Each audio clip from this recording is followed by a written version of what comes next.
Son las 10 de la noche y es la hora de opinar. Hoy comienza la semana.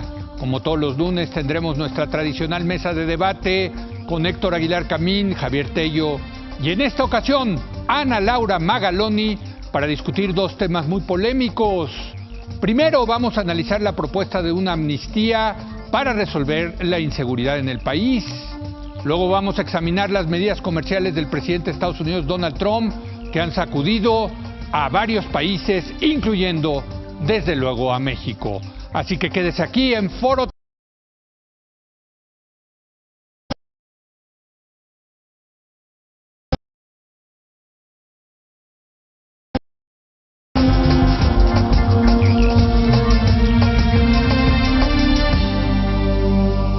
Muy buenas noches Javier Tello. Leo, buenas noches. Héctor Aguilar Camín, muy buenas noches. Leo. Y nos da un enorme gusto que regresa a esta mesa nuestra amiga Ana Laura Magaloni, profesora investigadora del CIDE. Ana, muy buenas noches. Hola, Leo. Gracias por venir. Aquí. Gracias. Bueno, como usted sabe, Andrés Manuel López Obrador ha propuesto una posible amnistía para resolver el problema de la inseguridad en el país. Experiencias similares se han llevado a cabo en países como El Salvador y Colombia con resultados mixtos. La pregunta es, desde luego, ¿de qué estamos hablando? ¿Para quién la amnistía? ¿Sirve como estrategia? ¿Cuándo no y cuándo sí? En lo personal confieso que me gusta cambiar la narrativa de una guerra contra el crimen a tratar de pacificar el país. ¿Suena bien? ¿Pero es posible, Ana Laura? Yo coincido contigo. Lo que me gusta es empezar.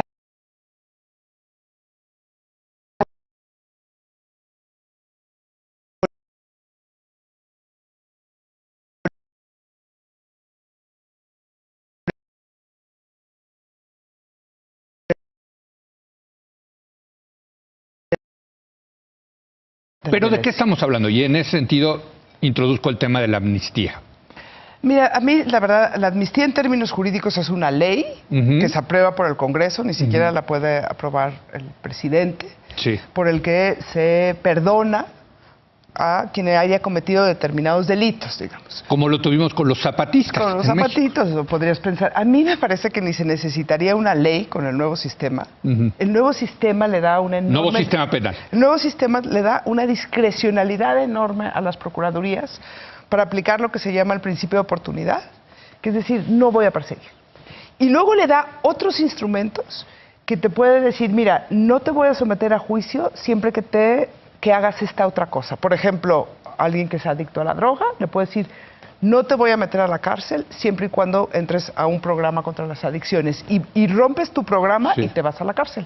Entonces, yo no creo que la amnistía en términos jurídicos como tal tenga sentido con los instrumentos que te da el nuevo sistema. A mí me parece interesante discutir la amnistía en términos de lo que tú decías al inicio. Hablemos de pacificar al país, hablemos de ingredientes que le faltan a esta estrategia, hablemos de las causas que originan la violencia, hablemos de descriminalizar ciertas conductas, hablemos de humanizar el problema y entender qué está pasando en los lugares donde están explotando el país, qué pasa con los jóvenes, qué pasa con las mujeres, con las madres solteras, todas esas variables que están haciendo un entorno muy y cada vez más violento. Entonces, lo único que me gusta del discurso es cambiar el discurso criminalizador y de guerra y de confrontación por un conjunto de ingredientes que tenemos que discutir. Cuando yo leo lo que dijo AMLO, en realidad no dijo nada. No. Dijo, vamos a otros instrumentos. Habló del consumo de drogas en Estados Unidos e inclusive pensemos en algo así como la amnistía. Pero aquí tengo las citas, si quieren se las leo. A ver, sí, para ser más correcto. La cita que dio origen a todo Fue en Guerrero, ¿verdad? Hijo, no me acuerdo. Sí, creo que fue un discurso en Guerrero, en la montaña de Guerrero. Fue lo que yo encontré, esto lo encontré googleando, entonces igual hay alguna imprecisión. Pero esto es cita textual. Vamos a plantearlo, lo estoy analizando. Lo que sí les puedo decir es que no va a quedar ningún tema sin ser abordado, si se trata de garantizar la paz y la tranquilidad. Vamos a explorar todas las posibilidades, desde decretar una amnistía, escuchando también a las víctimas, hasta exigir al gobierno de Estados Unidos que lleve a cabo campañas para aminorar el consumo. Fin de... O sea, son nuevos instrumentos, exacto. Héctor. Bueno, a mí lo que pasa es que la palabra amnistía mete mucho ruido aquí, ¿no? Exacto. El primer ruido que mete es que no entiendes lo que está hablando, porque si está hablando realmente de una amnistía, no sabe lo que está diciendo.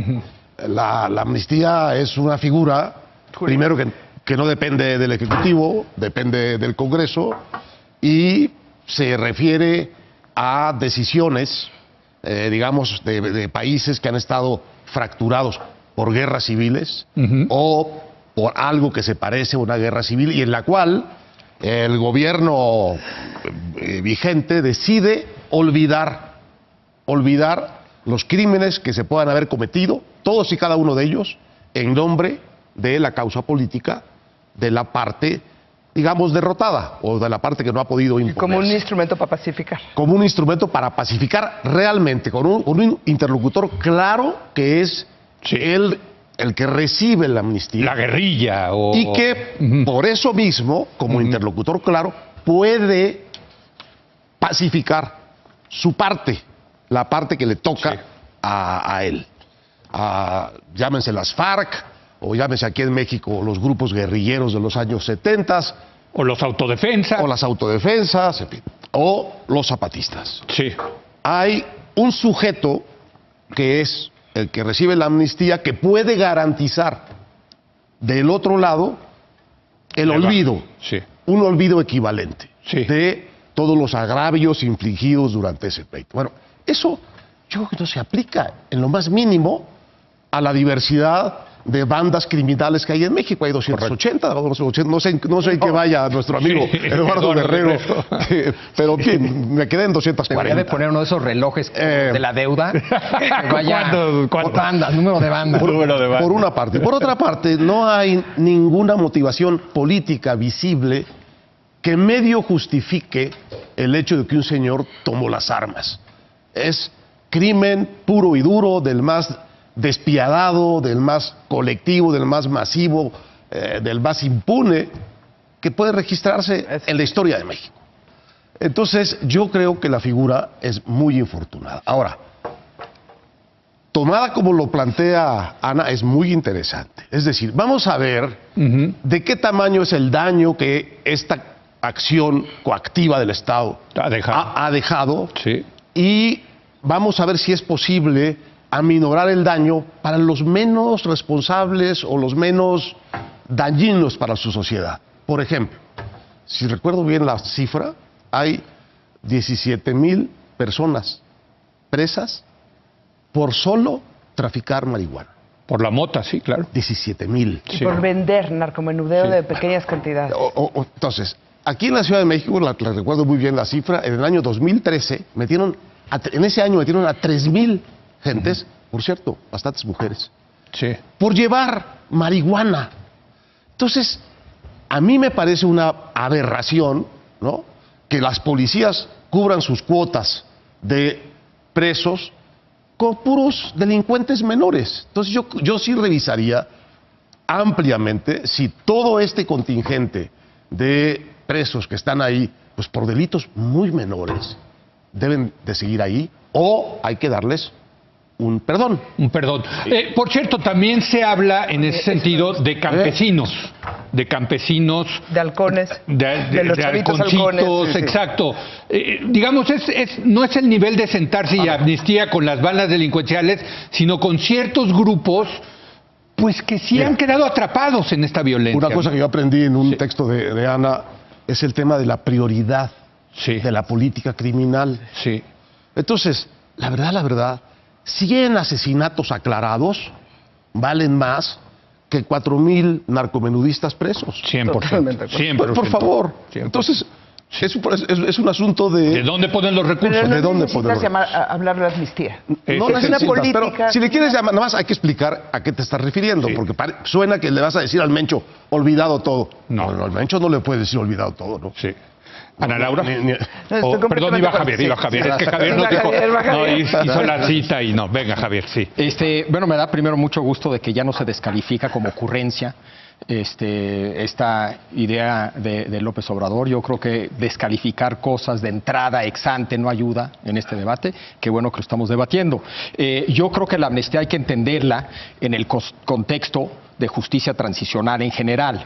Es decir, la amnistía es parte pequeña, hay que decirlo, de una estrategia de justicia transicional que tiene en general... ¿Qué es justicia transicional? Sí, por eso... que tiene en general 4 patitas. En efecto, en un contexto de conflicto armado, a veces meramente interno, a veces internacional, en fin, ahorita podemos entrar si aplica o no al caso mexicano, pero en un contexto de conflicto violento, se establece un mecanismo para transitar, en el que utilizas 4 herramientas. Primero hay un tema de verdad, y ahí es donde entra el tema de las comisiones de verdad. Se trata de esclarecer lo ocurrido. Entonces, por ejemplo, cuando hablas de amnistía, y ahorita digo dónde entra la amnistía, solamente puedes acceder a esa amnistía si aceptas declarar todos los delitos en los que estuviste. Que quede el registro. No, pero entonces hay una comisión de la verdad. Segundo, hay una patita que tiene que ver con justicia. Y se pueden crear tribunales ad hoc, o puede haber tribunales internacionales, respaldados por tribunales locales, etc. Puede haber muchos esquemas, pero hay una parte que sí es de justicia, ¿sí? 3, reparación de daños. Hay otra patita, la amnistía entra dentro de la parte de justicia, es un elemento. Y ahorita hablamos de quién tiene acceso y quién no tiene acceso a amnistía, porque las reglas son relativamente claras. Y si bien López Obrador no ha entrado a detalle, gente alrededor de él sí ha entrado a detalle. Yo tengo problemas con la propuesta, pero creo que hay que explicarla bien. Reparación de daños es una tercera patita. Y la cuarta patita, una garantía de que esto no vuelve a suceder, que tiene que ver sobre todo con cambios institucionales y en el tiempo cambios culturales. Por ejemplo, en el caso Argentina... Y con el compromiso del amnistiado. Sí, claro. Bueno, pero con el compromiso cabal del amnistiado de no incurrir otra vez. No solamente eso. Y de dar las armas, de quitarle, o sea, no solamente eso, del Estado, de cambiar las instituciones que permitieron que esto sucediera en primer lugar, ¿no? Policías, tribunales, etcétera, etcétera. Lo que ha dicho la gente de López Obrador sobre este tema, primero es muy importante que ellos hablan de un cierto público objetivo, que son grupos marginados, son campesinos que cultivan... Pero estos ya son los talmudistas, digamos, de la palabra del Señor. No, es gente que está en su equipo. Por eso, pero no es palabra de López Obrador. Porque hacemos caso a Jorge Castañeda cuando dice algo del frente y no a alguien que trabaja con López Obrador cuando dice algo de López Obrador. Pero que quede claro que ya está citando a un segundo nivel. ¿Pero a dónde va? Los talmudistas hay en todas las campañas. Yo he escuchado a varios talmudistas de Mid y de Anaya. El Bronco no tiene. Es su propio... Yo he escuchado algunos muy buenos, de López, muy buenos, talmudistas muy buenos. Sí. Para empezar, de lo que están hablando es de ciertos grupos que los llaman marginados, vulnerables, estamos hablando de indígenas, de campesinos y en particular de jóvenes, sobre todo jóvenes menores de edad, es decir, chavos y chavas de 12 a 18. Si tienes menos de 12 no tienes problema porque no eres responsable, de entre 12 y 18 sí puedes ser responsable, como los menores de edad, etcétera, etcétera, ¿no? Como los jóvenes es súper importante. Entonces, primero hablan de esos grupos, no hablan obviamente del Chapo, ni del Mencho, ni nada. Entonces, el alcance respecto al tipo de delito. No se incluyen narcotráfico que involucre violencia. Entonces, una vez más, estamos hablando del miembro de la banda, que es un halcón y que está sentado en una caseta y que su única chamba a sus 14 años es marcar un teléfono si ve algo, ¿no? Sí, pero esa acción puede acabar en una acción violenta, hay que decir. Sí. La pregunta es si lo quieres hacer responsable de la acción violenta. Por eso. Si lo quieres meter al bote, por eso. Hoy lo meten al bote precisamente por eso. Y también puede acabar en prisión sin que realmente haya hecho ningún delito grave. Exacto. Él en sí o ella. Porque es parte de una banda que sí es una banda grave, ¿no? Obviamente hay un tema de temporalidad, de cuándo a cuándo vas a abarcar, o sea, 1950 no. Tienes que poner un inicio y un fin en tiempo y en geografía, y además una serie de condiciones para poder acceder a la amnistía. Y una vez más, tenemos esa lista. Ahora, podemos discutir si todo esto aplica, tiene sentido o no tiene sentido, pero creo que es importante decir que sí se ha dicho mucho más. Tal vez ahora, no por López Obrador, pero sí por su gente. Pero aquí decía algo muy importante tú, Ana. No se necesita una ley de amnistía o el concepto de amnistía para esto, porque ya el nuevo sistema penal lo permite. O sea, pero no si se trata de justicia transicional y de la amnistía como un herramienta dentro de un proyecto de justicia transicional. A ver, entonces déjame preguntarle a Ana Laura, ¿se necesita un programa de justicia transicional, de una transición, a mí me parece, por la situación en la que estamos viviendo. Sea, te lo prometo, creo, Leo, que estamos ante una situación inédita en niveles de violencia y de descomposición. Creo que no hay que subestimar ninguna opción que dé como una conciliación social, que dé un proceso de poder hacer un reboot y que esto pueda empezar a funcionar mejor. Yo no, de verdad no descarto ninguna. La única que descarto es quien me diga que va a continuar con el ejército y la policía y que esto va a cambiar. Esa es la única que creo que no va a jalar. Y creo que tú estás asintiendo... Más de lo mismo, ¿no? Pues es obvio. No, es obvio. Este poder coactivo, sin frenos ni contrapesos de nada, eso ya no nos jaló, está destruyendo. Entonces yo, si resulta, yo siempre he tenido dudas de que esto pueda resultar, o sea, lo veo más en un conflicto como más de guerra civil, pero si resultara, y quizá no resulte en todo el país, pero sí en determinadas entidades. Quizá puedes hacer algo así en Guerrero, por ejemplo. O con los desaparecidos. Con los desaparecidos. O sea, puedes utilizar estos instrumentos. Déjame jugarle un poco al talmudista de López Obrador. Yo creo que estas propuestas que él hace en relación con la seguridad está siempre hecha en relación con su política de atención a los ninis y esta cosa que dice de no sicarios, sí becarios. Es decir, realmente cuando a veces contesta de una manera anticlimática, porque dice, ¿qué va a hacer usted contra la violencia? Lo primero que vamos a hacer es atender a los jóvenes. Bueno, es una manera extrema de contestar, pero la verdad es que sin una política seria hacia eso, en nuestro libro Y Ahora Qué, Beatriz Magaloni hace un ensayo fantástico de cómo acercarse a la sociedad a los jóvenes. ¿Beatriz o Ana Laura? No, Beatriz. No, Beatriz. Ah, tu hermana. No, para que quede claro que no, Beatriz. Sí, exacto. Son buenísimas. Y es distinto de lo que dice López Obrador, pero está pensado básicamente en el mismo sentido que si tú no recoges, no restituyes un sentido de comunidad, de solidaridad, de destino, de futuro en esas comunidades de jóvenes que no trabajan, no estudian, no tienen nada en la vida más que la calle, probablemente no vas a resolver nunca el problema del reclutamiento de los nuevos criminales, porque empiezan por reclutar a estos muchachos. Entonces, esa cosa de la amnistía a mí me parece que en la cabeza de López está pensada junto con una política de atención a los jóvenes. Y entonces empieza a tener un poquito más de sentido decirle a un joven, oye, salte de ahí, comprométete a esto, en los términos en que tú dices, aquí está tu beca, aquí está tu opción de una vida decente, y ahí muere, ¿eh? Nunca más. Y la segunda cosa es los que vienen. Entonces tiene un poco más de sentido, ¿no? A ver, pero déjenme poner una provocación en la mesa, ¿no? El neoliberal tiene que poner una provocación en la mesa. Y es la siguiente. Creo que en el programa de López Obrador sí es un programa más estatista. Sí, claro. ¿No? O sea, sí hay una fe en que el Estado puede hacer muchas cosas. Construir refinerías, dar becas, Te voy a decir de una vez de cuánto es el programa para el primer año. De la cabeza de uno de los talmudistas, que es nuestro muy querido amigo Gerardo Esquivel. 0.8 del PIB. 0.8 del PIB, ok. Yo creo que sí hay una fe mayor en que el Estado... Para ninis. Para ninis. Para jóvenes. O sea, pero en general en el programa de López Obrador sí hay una idea de que el Estado tiene que hacer muchas cosas, vamos a ponerlas así. Yo me regreso a lo original. Qué bueno que el Estado pueda hacer muchas cosas, pero lo primero que debería de hacernos es darnos seguridad, hombre. No debería ser esa, otra vez hablando de prioridades, Javier, no debería ser la prioridad de cualquier gobierno, incluyendo el López Obrador, el darnos seguridad y justicia. Además te voy a decir una cosa. Pero son distintos instrumentos. Lo que tienes que pensar es cómo vas a dar seguridad.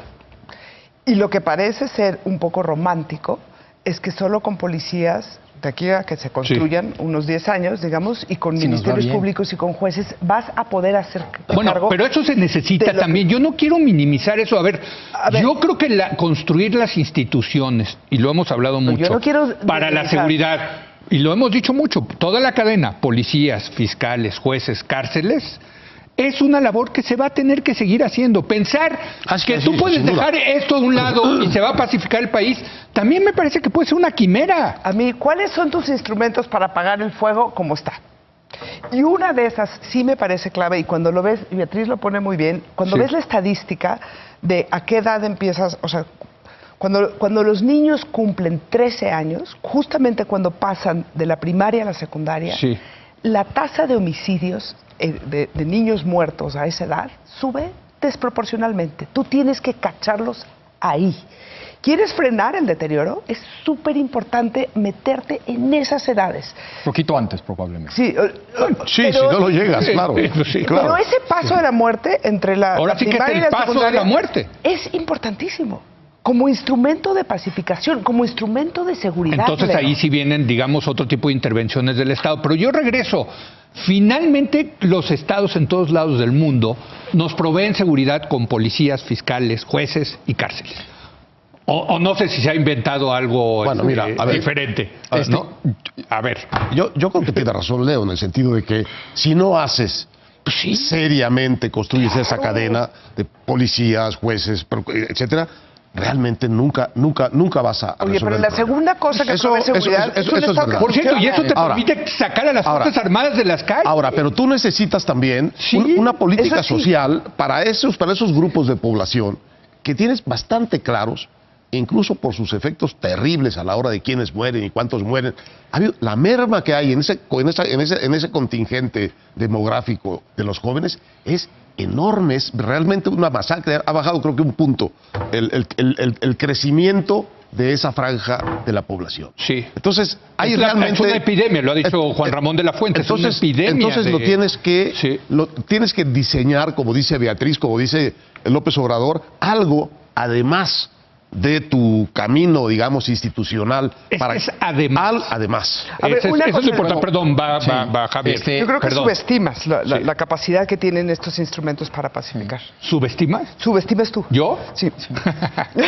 No, ahorita si quieres lo decidimos, pero le toca a Javier. La cuarta patita de la justicia transicional es esa, la construcción de instituciones para que no vuelva a pasar lo que ya pasó. Claro. Es decir, el argumento es que tenemos lo que tenemos porque nuestras instituciones no funcionan. Sí. Hay que pacificar el país y construir las instituciones que sí funcionan. Entonces nadie nega la necesidad de construir instituciones, ¿no? Y podemos después tener una discusión si tiene un plan claro para eso López Obrador, si es viable, no es viable, etcétera. Pero quiero regresar al tema de la política social, porque Durazo, creo que es Durazo el de la frase de que dice ¿Alfonso Durazo? Sí, el que está con López Obrador. Sí. La cita es textual: la mejor política criminal es una excelente política social. Porque en efecto, detrás de la premisa de la estrategia general de López Obrador pareciera ser que la principal causa de la violencia es pobreza y desigualdad, sobre todo en temas sociales. El problema que yo tengo con ese diagnóstico, sin negar la enorme relevancia que tiene el tema de la pobreza y la desigualdad, es que, por otro lado, argumentan que llevamos 3 décadas con la misma pobreza y desigualdad. Y sin embargo, en esas 3 décadas ha fluctuado muchísimo la violencia, etc. Entonces, y los estados más pobres no son los que tienen la peor criminalidad. Pero entonces, eso también. Los estados más pobres no son los que tienen los peores índices de criminalidad. Pero el único punto es que algo más está aquí metido. Eso sería, ¿no? Algo más está metido aquí. Segundo, hablan de una estrategia para racionalizar el gasto social. Si empiezas a diseñar tu estrategia de política social pensando en combatir la violencia, vas a distorsionar mucho tu estrategia de política social en que querías hacerla eficiente y eficaz. Y vas a empezar a hacer lo que hizo este gobierno de distribuir anteojos en los colegios como una política de prevención del delito. Otra vez, no quiero una vez negar la importancia de la política social. Le está costando trabajo, pero creo que vas por el camino correcto. Tenemos que hacer una pausa. Yo veo aquí una decisión que nos la tienen que explicar. Tienes toda la razón. Sí. Absolutamente. Vamos, tenemos que hacer una pausa. Estamos en un muy buen diálogo, un buen debate sobre el tema de la amnistía, pero creo que más que nada el tema es cómo pacificar este país. Creo que ese es el tema de fondo.